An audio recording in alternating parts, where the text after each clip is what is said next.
Hello and welcome guys, आप सबका स्वागत है हमारे यूट्यूब चैनल में, भोजपुरी XT यूट्यूब चैनल में। अगर आप सब इस चैनल को सब्सक्राइब नहीं किए हैं तो प्लीज़ सब्सक्राइब कर ले ताकि भोजपुरी से रिलेटेड न्यूज़ सबसे पहले देखने को मिलेगा। आज हम बात करने वाले हैं पवन सिंह और ज्योति सिंह। क्या ज्योति सिंह पावर प्रचार करेगी पवन सिंह का, इसी पर यह वीडियो है। वीडियो को पूरा वॉच कीजिएगा। पावर स्टार का फैन है तो चैनल को सब्सक्राइब कीजिए। बात करते हैं power star Pawan Singh. Power star Pawan Singh का प्रचार करेगी ज्योति सिंह।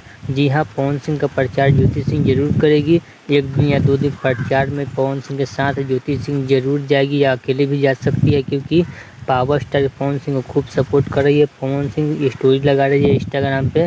पवन सिंह का चुनावी वीडियो क्लिप, चुनावी फोटो, चुनावी से रिलेटेड पवन सिंह को खूब सपोर्ट करे इंस्टाग्राम के माध्यम से पावर स्टार पवन सिंह को, क्योंकि उनके पति हैं और उनकी पत्नी है। पावर स्टार पवन सिंह के प्रचार में जा सकती है ज्योति सिंह भी, अकेली जा सकती है या पावर स्टार पवन सिंह के साथ भी जा सकती है, लेकिन जाएगी जरूर। यह सूत्र के हवाले से पता चलता है। पावर स्टार पवन सिंह के प्रचार करेगी ज्योति सिंह। इंस्टाग्राम के माध्यम से भी कर रही है सपोर्ट और ऐसे भी जाकर कर सकती है। चलिए मिलते हैं एक और न्यू अपडेट के साथ। अगर पावर स्टार का फैन है प्लीज़ चैनल को सब्सक्राइब करें, वीडियो को लाइक करें। चलिए मिलते हैं एक और न्यू अपडेट के साथ, तब तक ओके बाय।